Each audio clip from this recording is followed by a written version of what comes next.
गोपियों का यहाँ पर भाव देखो, एक प्रशांत तो सबका मंगा यहाँ पर वात्सल्य है, मातृत्व के यहाँ पर तुलदेव जी वर्णन कर रहे हैं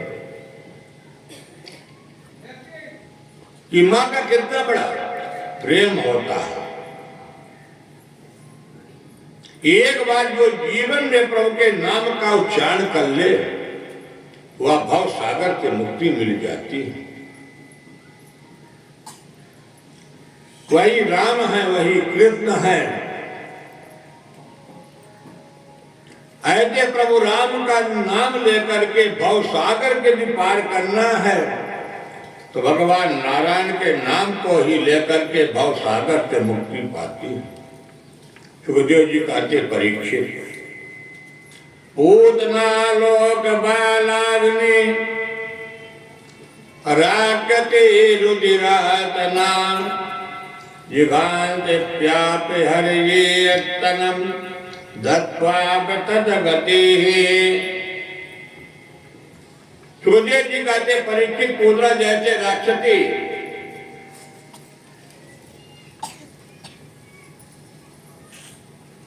बालक हत्या करने वाले, और वो भी कौन सा बालक? जो अबोध बालक हो, जो बालक अभी संसार के कुछ देखा ना हो, ऐसे बालक की हत्या करने वाली वह पूतना बालक हाथिनी। पर धन्य है कन्हैया कि आज वह कन्हैया के शरणागति में जाती है और पूतना राक्षसी का भव सागर से भगवान ने मुक्त किया। प्रभु वृंदावन बिहारी लाल की। और जब इधर कंस ने सुना कि मेरी बहन तो गई थी बालक की हत्या करने के लिए, पर हमारे बहन का ही राधे राधे हो गया, उद्धार हो गया। थोड़ा सा रोया धोया और रोने धोने के बाद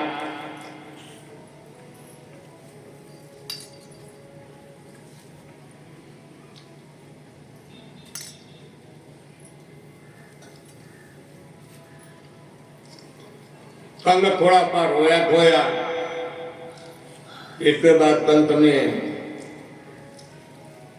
शांति पूर्वक ले लिया, क्योंकि कंस को मालूम था कि भव सागर से मुक्ति देने वाले नारायण ही प्रकट हुए हैं। मेरे भांजा बनकर के नारायण ही आए हैं।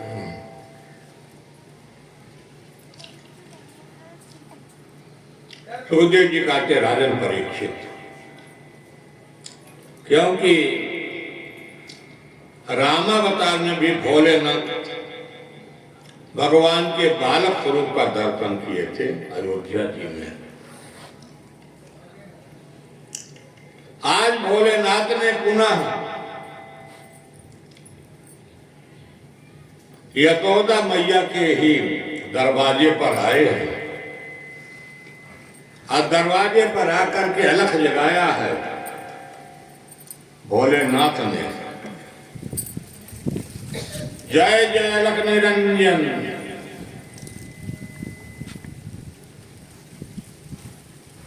और जब अलख निरंजन की आवाज माँ यशोदा ने सुना, यशोदा मैया ने जैसे अपने दरवाजे को खोला, साक्षात योगेश्वर भगवान भोलेनाथ ने अपने रूप को जटा में परिवर्तित करके कांधे में बड़े बड़े उनके सर्पधर, कान में उनका कुंडल बिच्छू। यशोदा मैया कहती, अरे भगवान ये कौन से आज सामने पर खड़े हो गए? भोलेनाथ ने परिचय दिया कि मैया मैं बहुत दूर से आया हूं, मैं हिमालय से आया हूं, उत्तराखंड केदारनाथ से। मैं आपके बच्चे का दर्शन करना चाहता हूं। भोलेनाथ कह रहे हैं यशोदा मैया का तेरे, मैं तो आपको अपने लल्ला का दर्शन नहीं गिराऊंगा।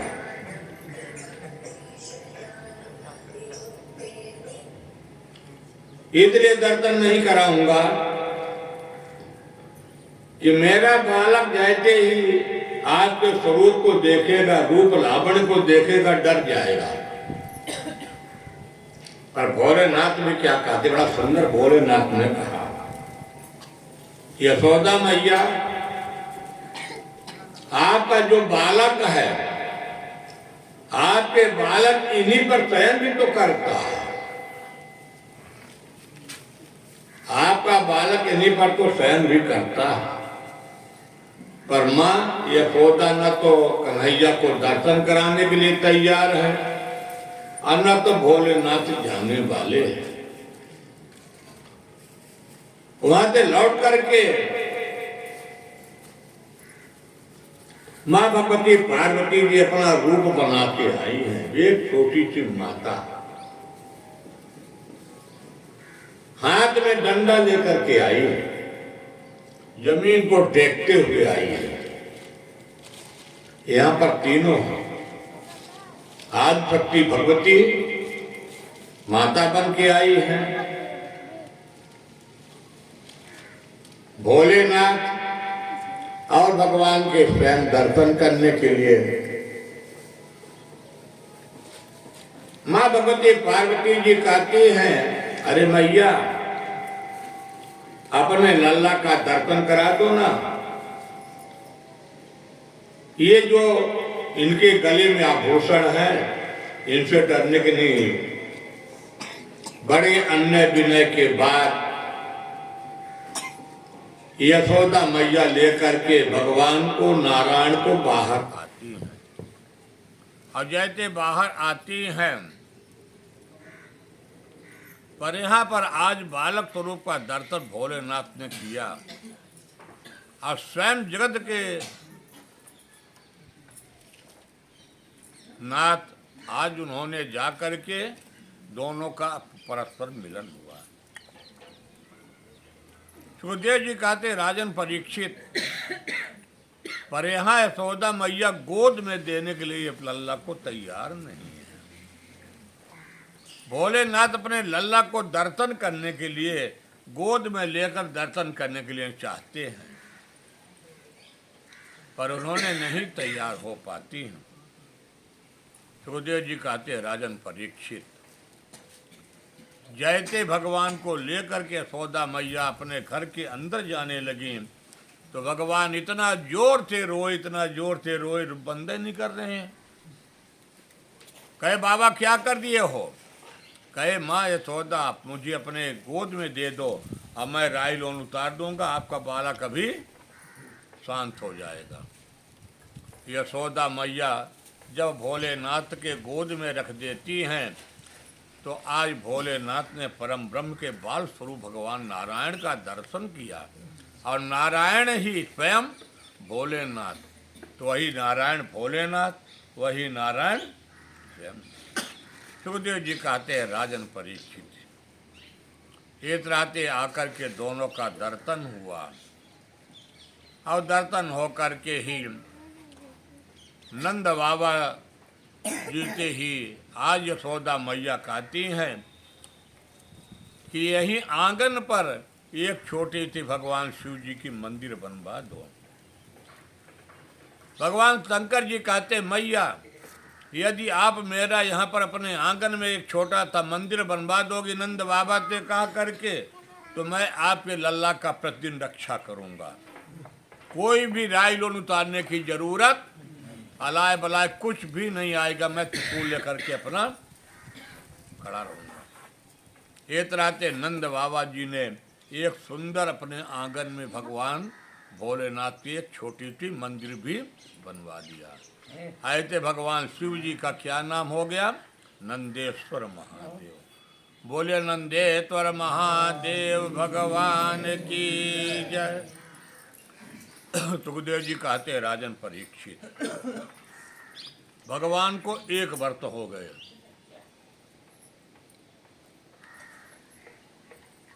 अभी भगवान का नामकरण संस्कार भी नहीं।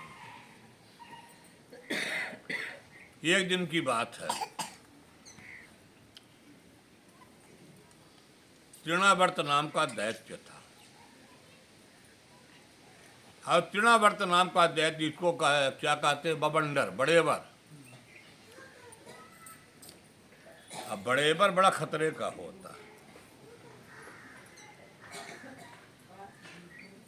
क्योंकि जब बड़ेबर आता तो तमाम बवंडर धूल कचड़ों से युक्त होकर के आता।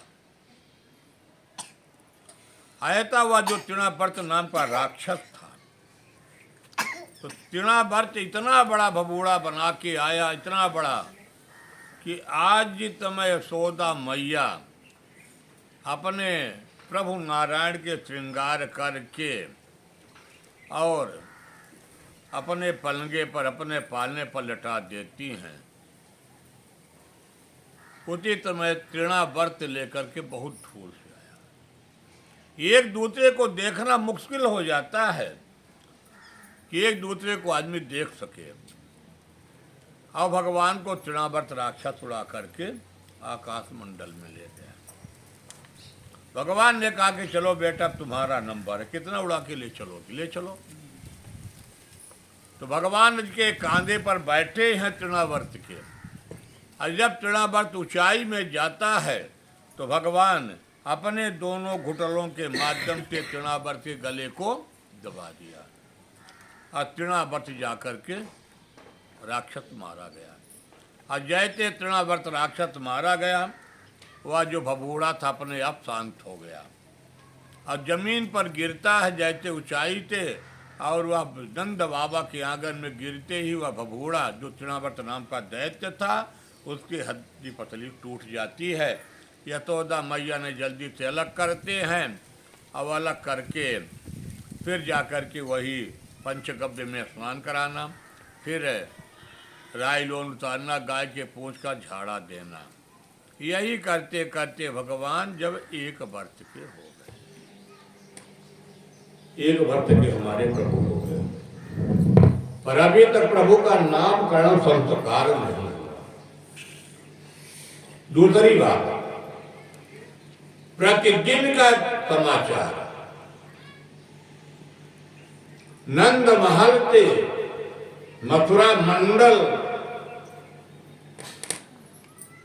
वसुदेव महाराज जी पता लेते थे प्रतिदिन कि आज कौन सा कार्य हो रहा है।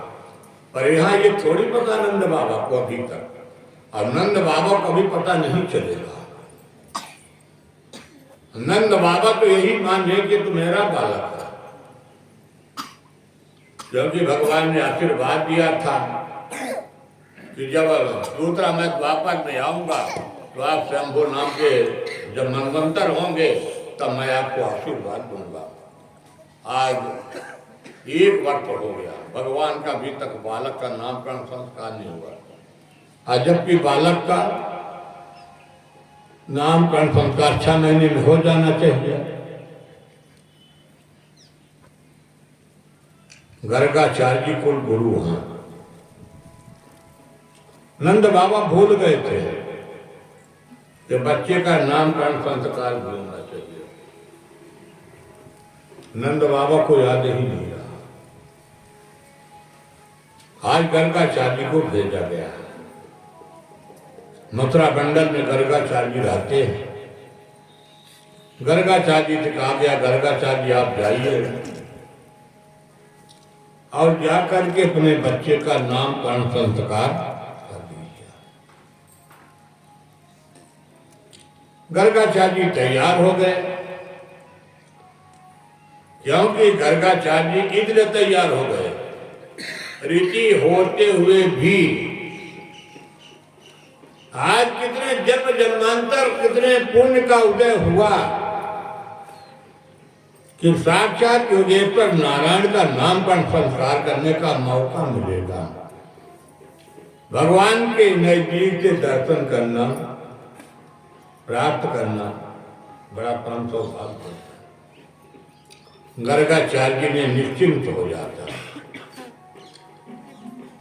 गर्गाचार्य सवेरे सवेरे स्नान की पूजा की है। मथुरा मंडल से गर्गाचार्य गोकुल पहुंच गए।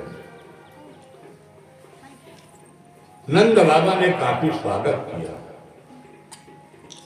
नंद बाबा बड़े प्रसन्न हो गए।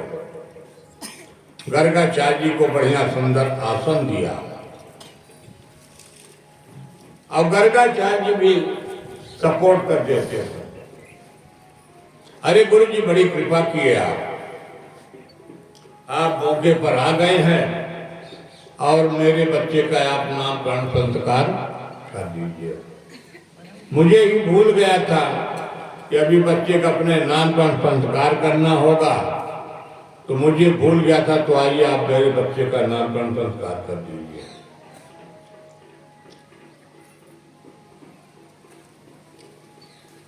तो गर्गाचार्य एक शब्द कहते हैं कि नामकरण संस्कार तो करूंगा, और भाई गोपनीय तरीके से करूंगा। गोपनीय तरीके से इसलिए करूंगा कि यहाँ का राजा है कंस। यदि कहीं कंस को पता चल गया कि आज गर्गाचार्य जी नामकरण संस्कार करने के लिए नंद भवन गए थे,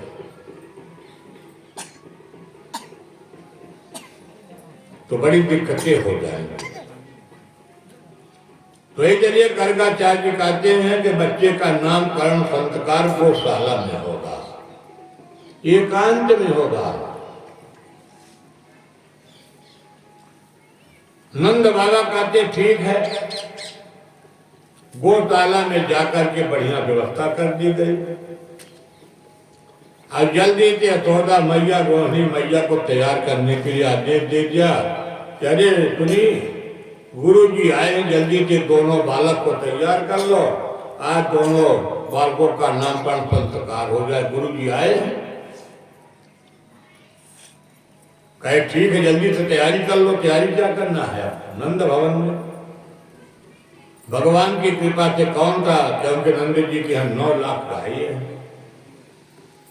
तैयारी हो गई, पर माताओं में बड़ा वात्सल्य होता है। जब गांव में कोई नकली महात्मा बन के आ जाता है, तो कभी कभी दुर्भाग्यवश मात्र शक्ति फंस जाती है और वो नकली महात्मा बन करके माताओं को लूट करके चला जाता है।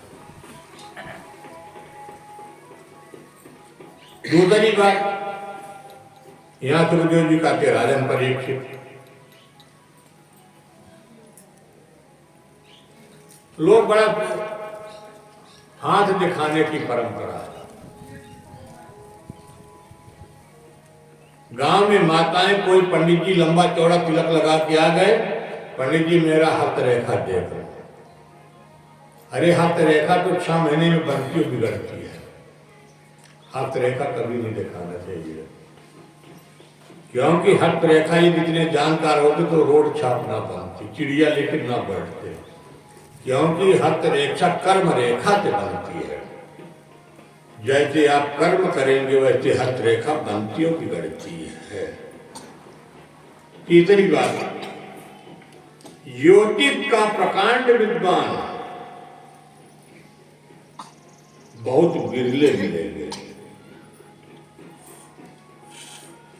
क्योंकि बालक के लिए जन्मपत्री बनवाना बड़ा कठिन है।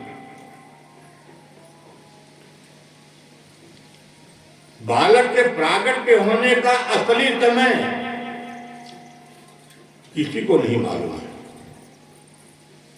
ज्योतिष का मतलब ये होता, बालक जब मां के गर्भावस्था से प्रसव के समय बालक किस दिशा में कैसे परिस्थिति में जमीन पर आया, उस समय तो मां तो प्रसव अवस्था में उसका क्या हालत होती है कोई थोड़ी जान पाता है, क्योंकि माँ का एक जन्म होता है। जिस समय बालक होता है, माँ का एक जन्म होता है।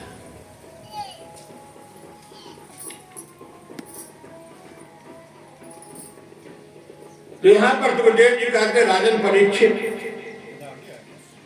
आज गुरु जी की परीक्षा लेना है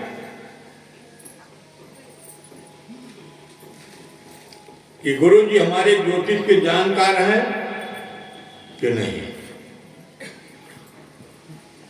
यशोदा मैया और रोहिणी मैया एक दूसरे बालक दोनों माँ के गोद में अदला बदली हो गए। कैसे? यशोदा मैया के गोद में बड़े भैया हो गए रोहिणी भैया,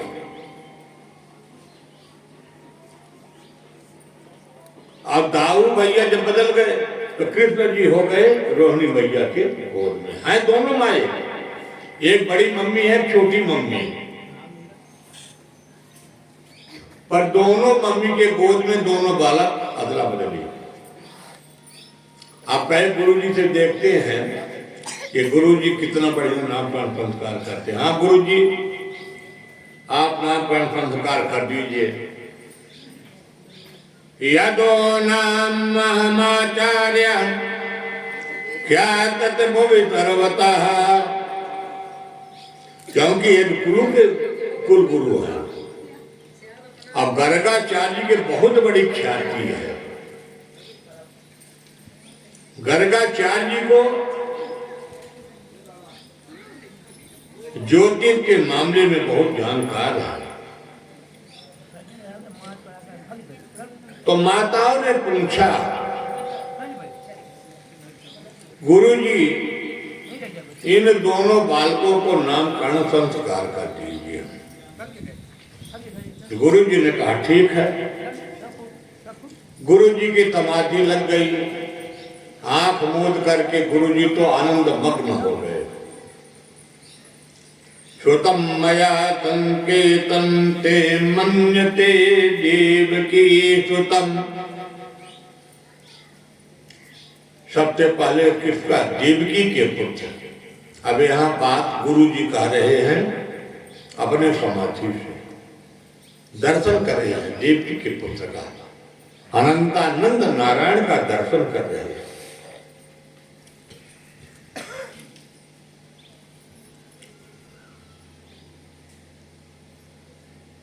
यहां पर गुरुदेव जी कहते हैं परीक्षित, क्योंकि वसुदेव जी के खाते पंडित जी आए हैं।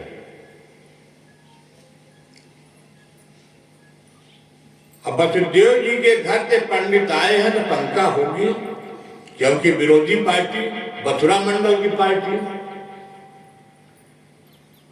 और नंद बाबा के यहाँ नामकरण संस्कार करने के लिए आए हैं। तो कहीं ऐसा तो नहीं है कि विरोधी पार्टी से मिली जुली पार्टी हो। ये बातों का शंका, इसलिए अदला बदली करके देखते हैं कि यदि असली पंडित होगा तब तो ये बता देगा कि देवकी का पुत्र है कि यशोदा मैया का पुत्र है कि रोहिणी मैया का पुत्र है, किसका पुत्र है। अब यहां गुरु जी की समाधि लगे भैया। गुरु जी सांस रोक करके, प्राणायाम रोक करके गुरु जी लगे समाधि में, कह रहे हैं कि ये तो देवकी के पुत्र हैं, इनका अनेक अनेक जन्म जन्मांतर जन्म हुआ, कभी पीत वर्ण, कभी श्याम वर्ण, कभी रक्त वर्ण, इनका अनेक अनेक कोट में जन्म हुआ। जो व्यक्ति रोहिणी मैया के गोद में बैठे हैं उनका हुआ। रोहिणी मैया के जो पुत्र हैं दाऊ, जिनके बल की अधिकता होने का जिनका नाम है बलराम, संकर्षण, अनेक अनेक जन्म में इनका जन्म हुआ। एक राते दोनों गुरु जी अपना बड़ाए जा रहे हैं, समाधि लगी है, देख रहे माताएं ने कहा गुरु जी तो 1 घंटे हो गया समाधि लगा करके, गुरु जी पता नहीं क्या बोल रहे हैं, देखो गुरु जी के सांस और चल रही है कि नहीं। आज जब गुरु जी को देखे कहे कि गुरु जी को लगता है कि सांस नहीं गई क्या, तो कहे चलो बुलाएं गुरु जी को। गुरु जी को धक्का दिए और जैसे धक्का दिए गुरु जी की नेत्र खुल गई। हाँ क्या हुआ, क्या हुआ? माताओं ने कहा था गुरुजी मैंने सोचा कि मामला गड़बड़ हो गया क्या। गुरुजी ने नामकरण संस्कार किया, बड़ा ही सुंदर नामकरण संस्कार किया। सबसे पहले गर्गाचार्य ने किसको इशारा किया? यशोदा मैया की जी गोद में बैठे हैं दाऊ भैया। अयम रोहिणी पुत्र, अयम रोहिणी पुत्रो रमयंत्रो हितोच गुणैर आख्यात तेरान्ति बलादित्याति बलं विदा। जो रोहिणी के पुत्र हैं, यशोदा मैया के गोद में बैठे हुए हैं, इनका अनेक जन्म हुआ। कभी राम बने, कभी कृष्ण बने, और वर्तमान में इनका नाम संकर्षण दाऊ, अनेक नामकरण संस्कार हो जाता है। और यशोदा मैया की जो गोद में बैठे हैं, ये साक्षात रोहिणी मैया के पुत्र हैं। मैया ने जल्दी से हीरे की अंगूठी उतारी, डायमंड की, ओरिजिनल डायमंड, और जल्दी से गुरु जी को दक्षिणा दे दिया गया। कहे गुरु जी बात तो मैं जानता है। गुरु जी कहे कि नहीं नहीं, इसकी जरूरत नहीं है। कहे नहीं गुरु जी, कुछ कम बार भी दाई तो चाहिए। कहें ठीक, रख दो। जिनका नाम भद्रबल,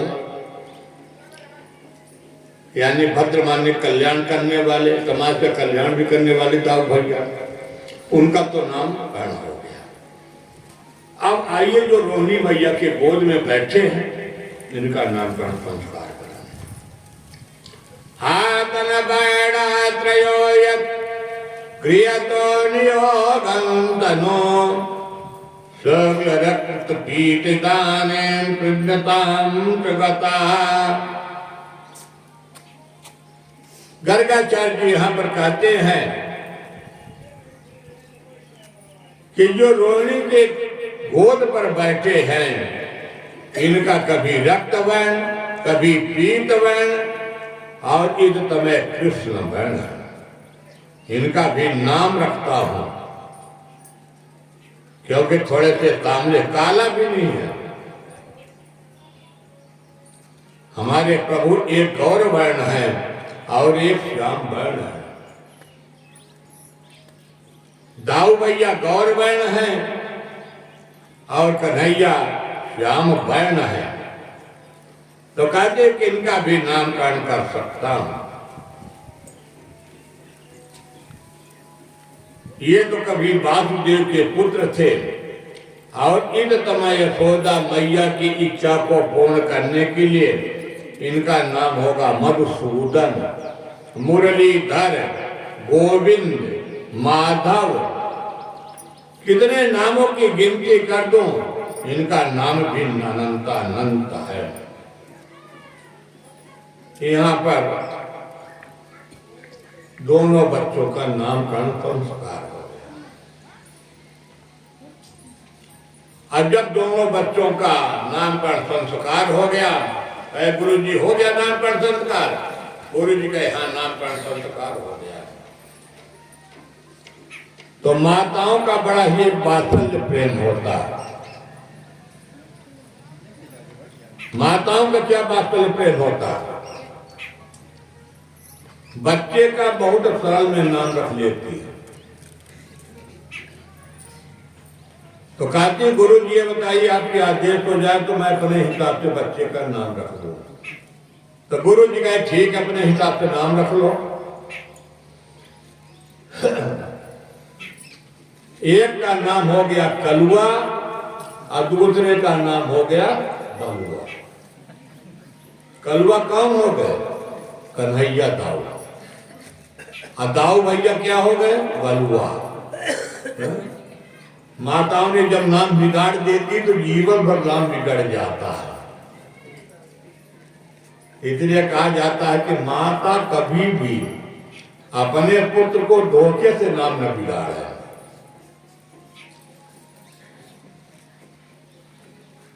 और यदि एक बार नाम बिगड़ गया तो बड़ा मुश्किल पड़ जाता है। और जब वही बालक बड़ा हो जाता है तो फिर बड़ा चिड़पन लगता है कि धन्य है मैया मेरी, नाम तो आपने बिगाड़ करके रख दिया, सारा बाजार भी उसी नाम से पुकार रहा है ना। इतने बच्चे का नामकरण भी गुण होना चाहिए, क्योंकि बच्चे के नाम में गुण होना चाहिए, शब्द होना चाहिए। इसलिए हमारे यहाँ भारतीय परंपरा में बच्चियों का नाम किसी देवी पर या पुष्प पर रखा जाता है। यह तो उदाहरण के लिए मान लीजिए दुर्गा देवी, पुष्पा देवी, क्योंकि इसका एक महत्व होता है। नाम भी एक महत्व रखता है बच्चे का। लौकिक व्यवहार में भी आइए तो किसी बच्चे का नाम रख दिया आपने नारायण, हजामी की कथा सुने भी आपको सुना था। तो भाव सागर के मुक्ति के लिए भगवान का नाम का भी माध्यम कलयुग में बन जाएगा।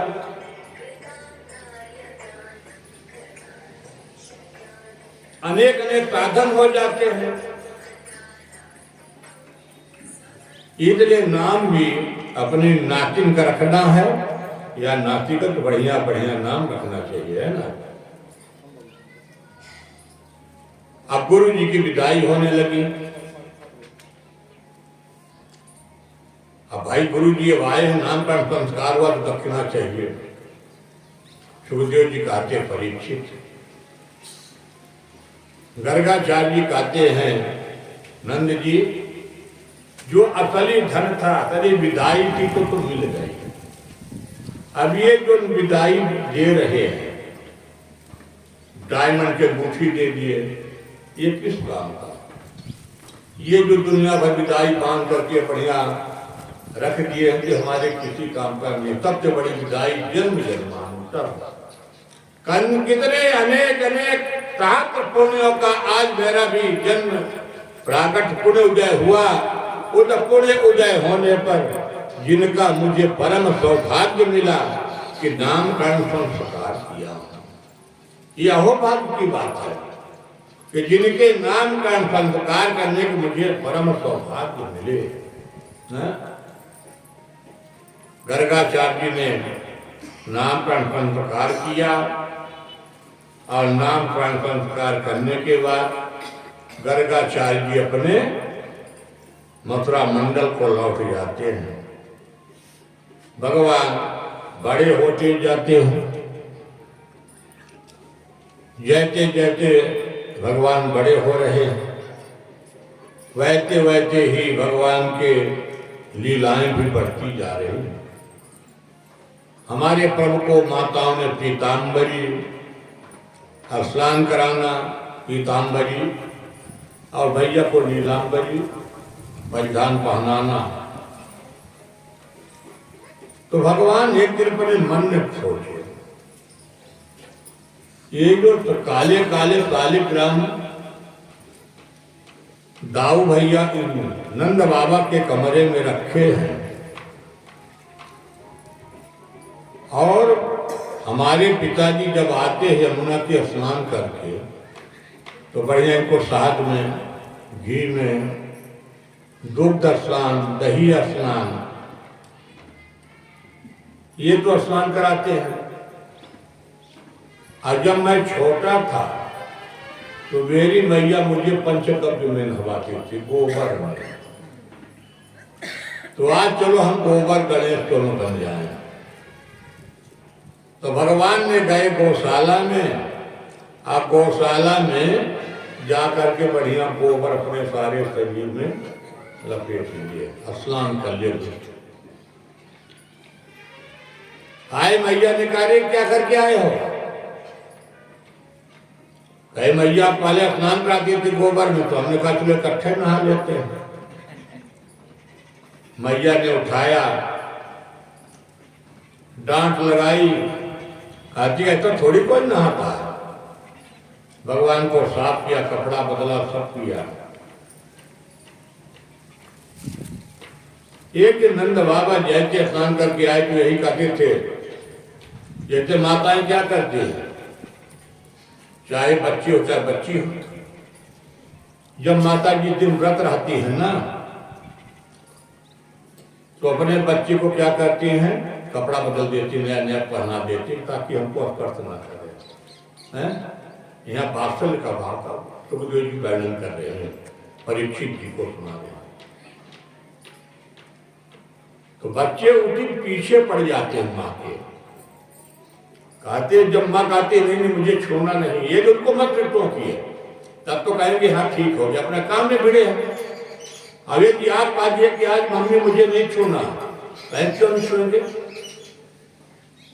यही यहाँ पर भाव, वात्सल्य का भाव भगवान सुखदेव जी ने राजा परीक्षित को सुनाया है कि जिन शालिग्राम को,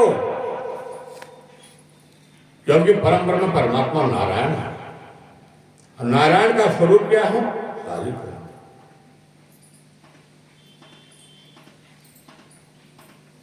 तो भगवान ने शालिग्राम को उठा करके पूरे मुँह में रख लिए। अब आए कहे कि आज भगवान एक मूर्ति कम हो गई। भाई जो अपने ठाकुर जी की पूजा करता है ना, छोटे बड़े भगवान का सब संख्या में रखता है। आपको ये जी कहीं गड़बड़ कर दिया, काटो शालिग्राम के दाएं बाएं हो गए, तो कहते कि भाई कल पूजा करने वाले को पकड़ो, खमाइए, शालिग्राम या पंकज की चोरी हो गई। कहाँ गए भाई? फूल में चले गए, कहाँ गए? तो नंद बाबा ने कहा कि आज तुम्हारा गांड घर क्या खोला? अब भगवान रखे हैं शालिग्राम को ही मुंह में।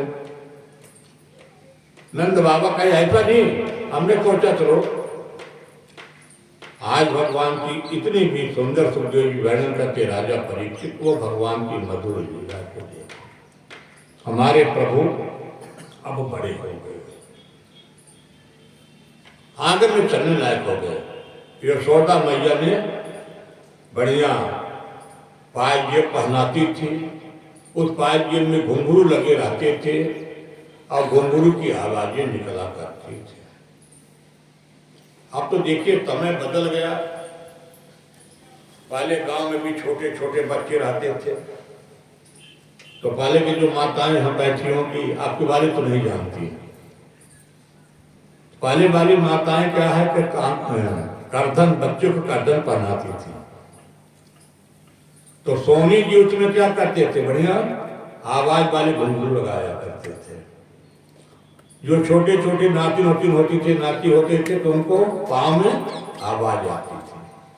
अब वो समय ही परिवर्तन हो गया। जरा सा देखिए, साक्षात परम ब्रह्म परमात्मा जो जग की गोद में न बैठ करके माता यशोदा की गोद में बैठे, जो संसार के नियामक और नियंता है, ऐसे प्रभु एक साधारण मां यशोदा जी उस वात्सल्य स्वरूप में भगवान को अंगुली पकड़ करके खिला रहे हैं। जिसके इशारे पर सारा संसार नाचता, सुखदेव जी वर्णन करते परीक्षित, जिनके इशारे पर सारा संसार नाचता है, आज वह परम ब्रह्म परमात्मा यशोदा मैया के इशारे पर नाच रहे हैं। शीत नहित गणेश दिने सुरे न हो जाय निरंतर ध्यावै, तथाय अखंड अनंत अनादि अखेद्य भेद तु वेद बतावै। सुखदेव जी वर्णन करते परीक्षित जी, जिनका श्वेत महेत दिने अस्तुति किया करते हैं दर्शन, पर आज वो कहाँ गोपियों के आंगन में आकर के, यशोदा मैया के आंगन में आकर के वो क्या कर रहे, कौन सी बात पर लीला कर रहे हैं? एक मक्खन की छाछ दही की छाछ, जिनकी महिमा को बड़े बड़े कौन कौन नहीं समझ पाए। तो नारद ते तो व्यास रहे, जिनकी महिमा को नारद जी भी नहीं समझ पाया। सुखदेव जी वर्णन कर रहे हैं कि जिन्होंने व्यास जी ने लिखा, पतिहार को न पुण्य पार न पावन, तो ताय हीर की चोहरिया छचिया बर छाछ पर नाच नचावन। ऐसे प्रभु जिनकी अनंत महिमा होते हुए कोई भी नहीं देख पाया न जान पाया है, पर धन्य है वह गोपियां, गोकुल की गोपियां धन्य है, जिन्होंने दही की मटकी बांध करके अब कन्हैया को अपने आंगन में बचा रही। वह गोपियां धन्य है, जिनका याद सुंदर, आज प्रभु के सुंदर मनोहर झांकी को अपने हृदय में बैठाओ। ऐसे सुखदेव जी राजा परीक्षित जी को इशारा करते हैं, कहते हैं परीक्षित जी, हृदय का मंदिर देखो, और इस हृदय रूपी मंदिर में देखिए गोपियां कभी पनघट के बहाना बनाती हैं, कभी गोपियां जाकर के प्रभु के ही मक्खन के इशारा करती हैं, और कभी गोपियां जाकर के ही गायों के इशारा करती हैं कि आपके बच्चे मेरे बछड़े को खोल दिया, मेरे गाय लुटी गई। सुखदेव जी कहते हैं परीक्षित, क्योंकि गोविंद न तो किसी की कारी है न कमैया है, न भगवान किसी के मक्खन के लिए दौड़ते हैं। भगवान यदि किसी के आंगन में दौड़ते हैं तो किसके भाव को दौड़ते हैं। और वह गोपियां की गोपियां नहीं है। आप लोग भ्रम में मत रहिए, मैं कल भी बताया, आज भी बता रहा हूं। ये गोपियां कौन है? देव कन्या है, ये ऋतु कन्या है, मत्स्य गंधा है। यह गोपियां जब प्रभु रामावतार में गए थे, जब भगवान बट वामन के दर्शन किए थे, जब समुद्र मंथन किए थे मत्स्य कन्या, तो कहे थे क्या यह सानिध्य मुझे मिलेगा? तो भगवान ने कहा अवश्य। कब मिलेगा? जब आप द्वापर में मैं जन्म लूंगा और ब्रह्मा जी की सृष्टि करेंगे, और ब्रह्मा जी की सृष्टि करके आज यह गोपियां